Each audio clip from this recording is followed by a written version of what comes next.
ವಿಜಯಪುರ ತಾಲೂಕಿನ ಹಡಗಲಿ ಗ್ರಾಮದಲ್ಲಿ ಸ್ವಾತಂತ್ರ್ಯೋತ್ಸವದ ನಿಮಿತ್ತ ಗುರುವಾರ ವಿವಿಧೆಡೆ ಅದ್ದೂರಿ ಕಾರ್ಯಕ್ರಮ ನಡೆಸಲಾಯಿತು. ಗ್ರಾಮದ ಸರ್ಕಾರಿ ಶಾಲೆಯಲ್ಲಿ ಹಿರಿಯರಾದ ರುದ್ರಗೌಡ ಗಂಗಶೆಟ್ಟಿ ಧ್ವಜಾರೋಹಣ ನೆರವೇರಿಸಿದರು. ಗ್ರಾಮ ಚೌಡಿಯಲ್ಲಿ ಹಿರಿಯರಾದ ಸುಭಾಸ್ ಗೌಡ ಪಾಟೀಲ್ ಧ್ವಜಾರೋಹಣ ನೆರವೇರಿಸಿದರು. ಶಾರದಾ ಆದರ್ಶ ವಿದ್ಯಾಲಯದಲ್ಲಿ ಗ್ರಾಮಸ್ಥರಾದ ರಾಮಲಿಂಗ ಮಜ್ಗಿ ಧ್ವಜಾರೋಹಣ ನೆರವೇರಿಸಿದರು. ಗ್ರಾಮದ ಪ್ರಮುಖ ಬೀದಿಗಳಲ್ಲಿ ಬೃಹತ್ ಧ್ವಜದೊಂದಿಗೆ ಪ್ರಭಾತ ಪೇರಿ ನಡೆಸಲಾಯಿತು. ಇದೇ ವೇಳೆ ಶಾಲೆಗೆ ಆಗಮಿಸಿದ ಗಣ್ಯರನ್ನು ಮಕ್ಕಳು ಅದ್ದೂರಿಯಿಂದ ಸ್ವಾಗತಿಸಿದರು. ಶಾಲೆಯಲ್ಲಿ ಸಾಂಸ್ಕೃತಿಕ ಕಾರ್ಯಕ್ರಮ ನಡೆಸಲಾಯಿತು. ಇನ್ನು ಗ್ರಾಮ ಪಂಚಾಯಿತಿ ಅಧ್ಯಕ್ಷ ಬಾಪುಗೌಡ ಬಿರಾದಾರ್ ಮಾತನಾಡಿ, ಅನೇಕ ಜನರ ತ್ಯಾಗ ಬಲಿದಾನದಿಂದ ದೇಶಕ್ಕೆ ಸ್ವಾತಂತ್ರ್ಯ ಲಭಿಸಿದೆ. ಪ್ರತಿ ವಿದ್ಯಾರ್ಥಿಯು ದೇಶಾಭಿಮಾನ ಬೆಳೆಸಿಕೊಳ್ಳಬೇಕು. ಶಾರದಾ ಆದರ್ಶ ವಿದ್ಯಾಲಯ ವಿದ್ಯಾರ್ಥಿಗಳು ನವೋದಯ, ಮುರಾರ್ಜಿ ಮತ್ತಿತರ ಪ್ರತಿಷ್ಠಿತ ವಸತಿ ಶಾಲೆಗಳಿಗೆ ಆಯ್ಕೆಯಾಗಿರುವುದು ಹೆಮ್ಮೆಯ ಸಂಗತಿ ಎಂದರು. ಇದೇ ವೇಳೆ ಎಲ್ಲಾ ಶಾಲಾ ಮಕ್ಕಳಿಗೆ ನೋಟ್ಬುಕ್, ಪೆನ್ ವಿತರಿಸಲಾಯಿತು. ಕೆನರಾ ಬ್ಯಾಂಕ್ ವತಿಯಿಂದ ಹಿಂದುಳಿದ ಪ್ರತಿಭಾವಂತ 5 ವಿದ್ಯಾರ್ಥಿನಿಯರಿಗೆ ನಗದು ಬಹುಮಾನ ವಿತರಿಸಲಾಯಿತು. ಕೆನರಾ ಬ್ಯಾಂಕ್ನವರಿಗೆ ಗ್ರಾಮ ಪಂಚಾಯಿತಿ ಅಧ್ಯಕ್ಷರಾದ ಬಾಪುಗೌಡ ಬಿರಾದಾರ್ ರವರು ಕೇಂದ್ರ ಬ್ಯಾಂಕ್ನವರಿಗೆ ಧನ್ಯವಾದ ತಿಳಿಸಿದರು.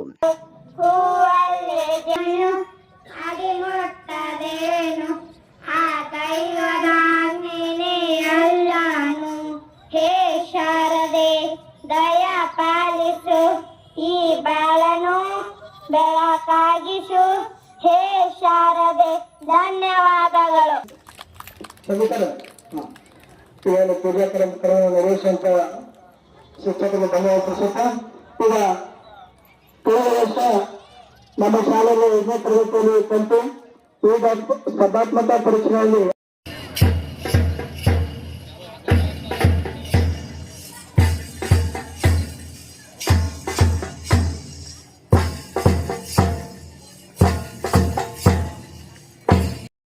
ಬೇಕಾದಾಗ ಸಾಕಷ್ಟು ಜನರು ತಮ್ಮ ಬಲಿದಾನವನ್ನು ಮಾಡಿದ್ದಾರೆ.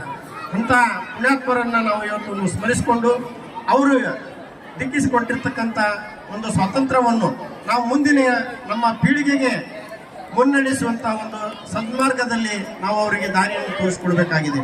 ಆದುದರಿಂದ ಈ ಒಂದು ದೇಶದಲ್ಲಿ ಸಾಕಷ್ಟು ನಾವು ಸ್ವಾತಂತ್ರ್ಯವನ್ನು ಪಡೆದುಕೊಂಡಿದ್ದರೂ ಸಹ, ಯಾಕಂದ್ರೆ ಆ ಪರಿಸ್ಥಿತಿ ಏನದ ಇನ್ನೂ ಕೆಲವೊಂದು ಬಡ ಕುಟುಂಬಗಳಾಗಿ ಉಳಿದಿವೆ. ಅಂಥ ಒಂದು ಕುಟುಂಬಗಳನ್ನು ನಾವು ಮುನ್ನಡೆಸಿ, ಯಾಕಂದ್ರೆ ಅವರಿಗೆ ಸ್ಥಿತಿಗತಿಗಳನ್ನು ದೊರಕಿಸಿಕೊಟ್ಟು ದೇಶವನ್ನು ನಾವು ಬಹಳ ಸದೃಢವನ್ನು ಮಾಡಬೇಕಾಗಿರ್ತಕ್ಕಂಥದ್ದು ಎಲ್ಲ ಯುವ ಪೀಳಿಗೆಯ ಒಂದು ಕರ್ತವ್ಯ. ಆದುದರಿಂದ ಈ ಒಂದು ಸ್ವಾತಂತ್ರ್ಯ ಬರೀ ನಾವು ಸಿಕ್ಕದ ಅಂತೇಳಿ ಇವತ್ತಿನ ಒಂದು ವೇದಿಕೆ ಮೇಲೆ ಏನೇ ನನಗೆ 2 ಮಾತುಗಳನ್ನು ಅವಕಾಶ ಕೊಟ್ಟಿರ್ತಕ್ಕಂಥ ಎಲ್ಲರಿಗೂ ಸಹ ವಂದಿಸಿ ನನ್ನ 2 ಮಾತುಗಳನ್ನು ಮುಗಿಸ್ತಾ ಇದ್ದೇನೆ.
ಈ ಸುಂದರ ನಾಟಕದ ದೃಶ್ಯವನ್ನು ಒಂದೆರಡು ಮಾತುಗಳಲ್ಲಿ ಹೇಳಲಿಕ್ಕೆ ಬಂದಂತ ನಿಖಿತಾ ಬೆಳ್ಳುಬಿ ವಿದ್ಯಾರ್ಥಿಗೆ ಸಹಕರಿಸಬೇಕು.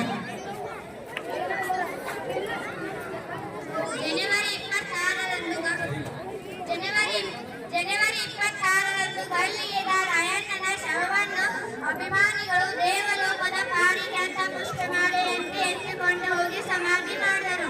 ಫಕೀರನ ವೇಷದಲ್ಲಿ ರಾಯಣ್ಣನ ಆಪ್ತ ಸ್ನೇಹಿತ ಬಿಚ್ಚುಗೊಂಡ ಚನ್ನಬಸು ಆ ಸಮಾಧಿ ಮೇಲೆ ಆಲದ ಸಸಿ ನೆಟ್ಟು ಬೆಳೆಸಿ ಅಲ್ಲೇ ವಾಸಿಸುತ್ತಾ ಇಹಾಲೋಕದ ತ್ಯಾಜಿಸಿದ ಅಂದಿನ ಆಲದ ಸಸಿ ಇಂದು ಬೆಳೆದು ದೊಡ್ಡ ಹೆಮ್ಮರವಾಗಿ ನಿಂತಿದೆ.